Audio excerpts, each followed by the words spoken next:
Hello everyone, today বনোৱা হৈছে কলকাতা বিৰিয়ানী। চাওকচোন আমি কেনেকৈ আজি কলকাতা বিৰিয়ানী বনাইছোঁ।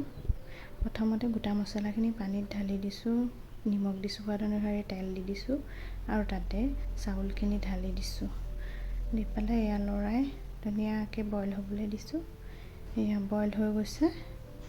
এতিয়া আমি চাউলখিনি খৰাহি এটাতে টুকি ল'ম, নহ'লে বেছি সিজি যাব, যিহেতু সেইকাৰণে টুকি লৈছোঁ। এতিয়া আদা নহৰু পেষ্টৰ পৰা পানীখিনি ল'ম, আমি এনেকৈ চিকেনত ল'লোঁ, লৈ পেলাই দৈ দি দিলোঁ, ওপৰতে দৈ দি মেৰিনেট কৰিম ধুনীয়াকৈ। মেৰিনেট কৰি আধা ঘণ্টাৰ কাৰণে ছাইডত ৰাখি থ'লোঁ। তাৰপিছত পিঁয়াজখিনি ডিপ ফ্ৰাই কৰিব লাগিব। এয়া আমি পূৰা ফ্ৰাই কৰিছোঁ, এয়া ডিপ ফ্ৰাই হৈ গ'ল।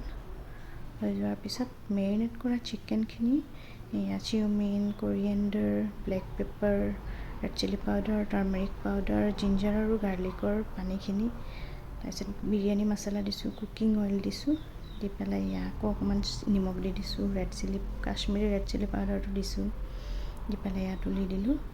এয়া অকণমান প্ৰায় হৈছেই, তাৰ ওপৰতে ডিপ ফ্ৰাই কৰা পিঁয়াজখিনি দি দিছোঁ, দি পেলাই আকৌ লৰাই দিছোঁ। তাৰপিছত হৈ যোৱাৰ পিছত এইখিনি আমি টুকি ল'ম চিকেনখিনি। এয়া লেয়াৰৰ কাৰণে ৰেডি কৰিছোঁ, লেয়াৰত দিছোঁ প্ৰথমতে কাৰীৰ চিকেনখিনি। তাৰপিছত আমি ভাজি থোৱা আলু লৈছোঁ, গোটাই গোটাই ভাজিছোঁ, সেয়া ওপৰতে দি দিছোঁ লেয়াৰত ধুনীয়াকৈ। তাৰপিছত আমি কাৰীৰ মছলা ঝোলখিনি সেইখিনি আমি দি দিম, দি পেলাই তাতে আকৌ ভাজা পিঁয়াজখিনি আমি দিম অকণমান। তাৰপিছত বিৰিয়ানী মছলা অকণ দি দিছোঁ, পুদিনা পাত আৰু ধনিয়া পাতৰ ওপৰত দি দিছোঁ অকণ। তাৰপিছত বইল ৰাইচখিনি দি দিলোঁ ওপৰতে লেয়াৰৰ কাৰণে। তেনেকৈ ছেইম আকৌ আৰু এটা লেয়াৰ তেনেকৈ চিকেনখিনি দি পেলাই তেনেকৈ ছেইম লেয়াৰ আৰু এটা দি দিম।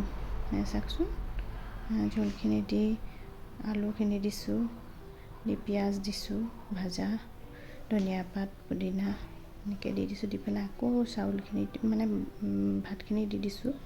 এয়া দি পেলাই ওপৰতে আকৌ পিঁয়াজ দি দিছোঁ, এয়া ধনিয়া পাত আৰু হেৰি দি দিছোঁ।